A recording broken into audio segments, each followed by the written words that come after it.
Sir, ಈಗ ಅವತ್ತು ಅಂತ ಆಡಿಯೋ ಅವರು ಅಂದ್ರೆ ನಿಮಗೆ ಕಳಿಸಿದ್ರು ಕೂಡ ಅದನ್ನ ಅವ್ರು ಪ್ರೂಫ್ ಸಮೇತ ಮೊಬೈಲ್ ಅಲ್ಲಿ ಇತ್ತು ತೋರಿಸಿದ್ರು.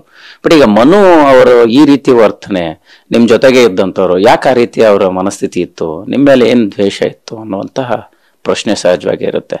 ಕಲಾವಿದರಂದಾಗ ಸಹಜವಾಗಿ ಒಬ್ರಿಗೆ ಸಿಗುವಂತ ಅವಕಾಶಗಳ ವಿಚಾರ ಆಗಿರ್ಬೋದು, ಒಬ್ಬರ ಏಳಿಗೆಯನ್ನು ಸಹಿಸದೇ ಇರತಕ್ಕಂಥ ಘಟನಾವಳಿಗಳು ಕೂಡ ನಡೀತವೆ. ಬಟ್ ಆದ್ರೆ ನಿಮ್ಮ ಲೈಫಲ್ಲಿ ಈ ರೀತಿ ಘಟನೆ ಬಂದಾಗ ಇಡೀ ಕುಟುಂಬ ಅದನ್ನ ಹೆಂಗ್ ಫೇಸ್ ಮಾಡೋಂಥ ಸಂದರ್ಭ ಬಂತು? ನೋಡಿ, ಈಗ ಅವರ ಇಬ್ಬರು ಆರೋಪ ಪ್ರತ್ಯಾರೋಪ ಮಾಡ್ಕೋತಿದ್ದಾರೆ. ಹಾಗಂತೇಳಿ ಪಾಪ ಅವರು ಕೆಳಗಡೆ ಬಿದ್ದಾರಂತೇಳಿ ನಾನು ಎಲ್ಲ ಗೆಳೆಯರಿಗೆ ಹೇಳೋದು, ಆಳಿಗೊಂದು ಕಲ್ಲು ಅಂತ ಎಲ್ಲರೂ ಹಾಕ್ಬೇಡಿ. ಅವ್ರ ಜೀವನದಲ್ಲಿ ಏನೋ ಒಂದು ಕೆಟ್ಟಗಳಿಗೆ ಬಂದಿದೆ, ಅದನ್ನು ಸರಿದೂಗಿಸಿ ಮತ್ತೆ ಅವ್ರ ಜೀವನದಲ್ಲಿ ಒಳ್ಳೆ ರೀತಿಯಲ್ಲಿ ಬರ್ತಾರೆ. ಬಟ್ ಈಗ ಅವರು ಸೋತಿದ್ದಾರೆ ಅಂತೇಳಿ ನಾವೆಲ್ಲರೂ ಅವ್ರನ್ನ ಮತ್ತೆ ನೋವು ಮಾಡೋದು, ಹರ್ಟ್ ಮಾಡೋದು ಮಾಡಬೇಡಿ ಅಂತ ಹೇಳ್ತೀನಿ. ಪಾಪ ಅವನ ಮನಸ್ಸಲ್ಲಿ ಏನೇ ಇದ್ರು ನನ್ನ ಬಗ್ಗೆ ನನ್ಗೆ ದ್ವೇಷ ಸಾತ್ರು ಅವ್ನಿಗೆ ಒಳ್ಳೇದಾಗಲಿ ಅಂತ ಬಯಸ್ತೀನಿ. ಈ ಕ್ಷಣಕ್ಕೂ ನಾನು ಅವ್ನು ಒಳ್ಳೆ ಹುಡುಗನ ಅಂತ ಹೇಳ್ತೀನಿ. ಅವಳು ಒಳ್ಳೆ ಹುಡುಗಿನೇ, ಮನುಷ್ಯತ್ವದಿಂದ ಬದುಕಿದವ್ರು ಯಾರು, ಯಾವತ್ತವರು ಅದನ್ನ ಏನು ಉದ್ದೇಶಪೂರ್ವಕವಾಗಿ ಮಾಡೋದಲ್ಲ. ಆಕಸ್ಮಿಕವಾಗಿ ಅವ್ರ ಜೀವನದಲ್ಲಿ ಆ ಥರದೊಂದು ಘಟನೆ ಆಗೋಗಿರಿದೆ ಅಂತ ಹೇಳಿ ನಾನು ಅವ್ರನ್ನ ಇಲ್ಲ ನನ್ನ ಬಗ್ಗೆ ಇಷ್ಟೊಂದು ಏನೇನೋ ಆಗ್ಬಿಟ್ಟಿದೆ ಅಂತೇಳಿ ನಾನು ಅವ್ರ ಮೇಲೆ ದ್ವೇಷ ಕರೋದಾಗ್ಲಿ ಅಥವಾ ಅದ್ಮೇಲೆ ಕೋಪ ಮಾಡ್ಕೋತಾ ಇಲ್ಲ.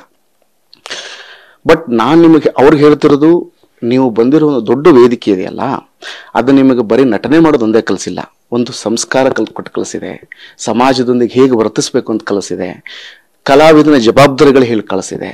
ಮತ್ತು ನಮ್ಮ ಮುಂದ್ಗಡೆ ಕುಂತ 3 ಜನ ಜಡ್ಜಸ್ ಇದ್ರಲ್ಲ, ಅವರು ಯಾವಾಗಲೂ ನಮ್ಮ ಬೆನ್ನು ತಟ್ಟಿ ಬದುಕುವ ಕ್ರಮವನ್ನು ಅವರ ಅನುಭವದೊಂದಿಗೆ ಹಂಚಿಕೊಂಡಿದ್ದಾರೆ. ಹಾಗಾಗಿ ಆ ಥರದ್ದು ವಿಷಯಗಳು ಹಿಂಗೆ ನಡೆದಿದೆ ಅಂತ ತಕ್ಷಣ ನಾನು ಅವ್ರನ್ನ ಇದರಿಂದ ಬೇಗನೆ ಸಮಸ್ಯೆ ಬಗೆಹರಿಸ್ಕೊಂಡು ಒಳ್ಳೆ ರೀತಿಯಲ್ಲಿ ಬದುಕ್ರಿ, ಸಮಾಜದಲ್ಲಿ ಒಳ್ಳೆಯ ರೀತಿಯಲ್ಲಿ ನಡ್ಕೊಳ್ರಿ ಅಂತ ಹೇಳ್ತೀನಿ ಸರ್. ಅಷ್ಟೇ. ನಾನು ಸರ್, ಸಂತ್ರಸ್ತೆ ಹೇಳ್ತಾರೆ ಕಾಲಿಗೆ ಬಿದ್ದು ಅಪ್ಪನ ಕ್ಷಮೆ ಕೇಳಿದ್ದೀನಿ ಅಂತ. ಅಂದ್ರೆ ಅಂತಹ ಒಂದು ಸನ್ನಿವೇಶ ನಿರ್ಮಾಣ ಆಗುವಂತದ್ದನ್ನ ಫೇಸ್ ಮಾಡಿದ್ದನ್ನ ನಿಮ್ಗೆ ಹೆಂಗ್ ನೆನಪಾಗುತ್ತೆ? ಮತ್ತೆ ಆ ಮಾತುಕತೆ ಏನಾರು ಆಗಿತ್ತಾ ನಿಮ್ಮ ಮತ್ತೆ ಅವ್ರ ನಡುವೆ? ಮತ್ತೆ ಈ ರೀತಿ ಘಟನೆ ಆದಾಗ, ಈ ರೀತಿ ಸಂದರ್ಭ ಆದಾಗ, ಅವರ ನಡುವಿನ ಒಂದು ಮಿಸ್ಅಂಡರ್ಸ್ಟ್ಯಾಂಡಿಂಗ್ ಬಂದಾಗ ನಿಮ್ಮ ಹತ್ರ ಯಾವತ್ತು ಹೇಳ್ಕೊತಾ ಇದ್ರ, ಮಾತಾಡ್ತಿದ್ರ, ಹೇಗೆ ಅಂತ? ಇಲ್ಲ ಸರ್, ಅವ್ರು ಹೇಳಿದ್ನಲ್ಲ ನಿಮಗೆ, ನಮ್ಮ ಜಿ ವಾಹಿನಿಯಿಂದ ಅವ್ರು ಬೇರೆ ವಾಹಿನಿಗೆ ಹೋದಾಗ ಅಲ್ಲಿಂದ ನಾನು ಒಂದು 2-3 ವರ್ಷದ ಸಂಪರ್ಕದಲ್ಲಿಲ್ಲ ಅವರು. ಸೊ ಅದು ಅವ್ರ ಮಧ್ಯೆ ಏನಾಯಿತು, ಯಾಕಾಯಿತು, ನಾನು ಅದ್ರ ಬಗ್ಗೆ ನಂಗೆ ಸಂಪೂರ್ಣ ಏನೂ ಮಾಹಿತಿ ಇಲ್ಲ, ಮತ್ತು ನನಗೆ ಅದು ಬೇಕಾಗಿಲ್ಲ ಕೂಡ. ಆದರೆ ಈ ಥರದೊಂದು ಘಟನೆ ನಡೆದಿದೆ ನಿನ್ನ ಬಗ್ಗೆ ಅಂತ ಆ ಸಂತ್ರಸ್ತೆ ಬಂದು ಹೇಳಿದಾಗ ನಾನು ಬುದ್ಧಿ ಹೇಳಿದೆ, ಹಿಂಗೆ ಮಾಡಬೇಡ್ರಿ, ಸರಿ ಹೋಗ್ರಿ, ಇದರಿಂದ ಏನೂ ಲಾಭ ಇಲ್ಲಮ್ಮ, ನಿಮಗೆ ಒಂದು ಕೆಟ್ಟ ಹೆಸರು ಬರುತ್ತೆ, ಒಂದು ಒಳ್ಳೆ ರೀತಿಯಲ್ಲಿ ಬದುಕುವ ಕಡೆಗೆ ನಿಮ್ಮ ಹೆಜ್ಜೆಯನ್ನು ಇಡ್ರಿ. ಯಾಕಂದ್ರೆ ನಿಮ್ಮನ್ನು ಕಳಿಸಿರೋ ವೇದಿಕೆ ಐತಲ್ಲ, ಅದು ತುಂಬಾ ದೊಡ್ಡ ವೇದಿಕೆ ಅಮ್ಮ. ಆಮೇಲೆ ನಿಮ್ಮ ಕೈ ಹಿಡಿದು ನಡೆಸಿದ ಗುರುಗಳು ಇದಾರಲ್ಲ, ಪಾಪ ಬಹಳ ದೊಡ್ಡವರು ಅವ್ರು ಇಂಥ ವಿಷಯನ ಅವ್ರ ಕಿವಿಗೆ ಬಿದ್ದರೆ ಬಹಳ ನೊಂದ್ಕೊಳ್ತಾರೆ ಅವ್ರು. ಈಗಲೂ ನೋಡಿ ಪಾಪ ಅವ್ರು ಯಾರು ಮಾಧ್ಯಮದ ಮುಂದೆ ಬರ್ತಿಲ್ಲ, ಆದ್ರೆ ಅದ್ರ ಹಿಂದ್ಗಡೆ ನಮ್ಮ 4 ಸೀಸನ್ ಒಂದು 46 ಜನ ಕಾಮಿಡಿ ಕಲಾವಿದಗಳಿದ್ದೀವಿ ನಾವು. ಆಮೇಲೆ ಬೇರೆ ನಮ್ಮ ಗುರುಗಳಿದ್ದಾರೆ, ನಮಗೆ ಪಾಠ ಮಾಡಿದ ಮೆಂಟರ್ಗಳಿದ್ದಾರೆ, ಅವರು ಎಲ್ಲರೂ ಕೂಡ ಪಾಪ ನೊಂದ್ಕೊಂಡಿದ್ದಾರೆ. ಅವ್ರಿಗೆ ಬೇಜಾರಿದೆ, ಏನಪ್ಪ ಹಿಂಗಾಗೋಗ್ಬಿಡುತ್ತೋ, ನಮ್ಮ ಶೋ ಅಂದ್ರೆ ಎದೆ ತಟ್ಕೊಂಡು ಹೆಮ್ಮೆಯಿಂದ ಹೇಳ್ಕೊಳ್ಳೋಂತ ನಾವೆಲ್ಲರೂ ತಲೆ ತೆಗೆಸೋಂಗ್ ಮಾಡ್ಬಿಟ್ರಲ್ಲ ಅಂತ ಒಂದು ನೋವಿದೆ. ಹಾಗಂತೇಳಿ ಆ ವೇದಿಕೆಗೆ ಇವತ್ತು ಧಕ್ಕೆ ಬಂದಿಲ್ಲ, ಅದ್ರ ಗೌರವ ಈಗಲೂ ಹಾಗೆ ಇರುತ್ತೆ, ಅದು ಯಾವಾಗಲೂ ಹಾಗೆ ಇರುತ್ತೆ. ಇಂಥ 10 ಹಲವು ಘಟನೆಗಳು ಬರ್ತವೆ, ಅದನ್ನ ಬಿಟ್ಟು ಮತ್ತೆ ಮುಂದೆ ಕಾರ್ಯಕ್ರಮಗಳು ನಡೀತವೆ.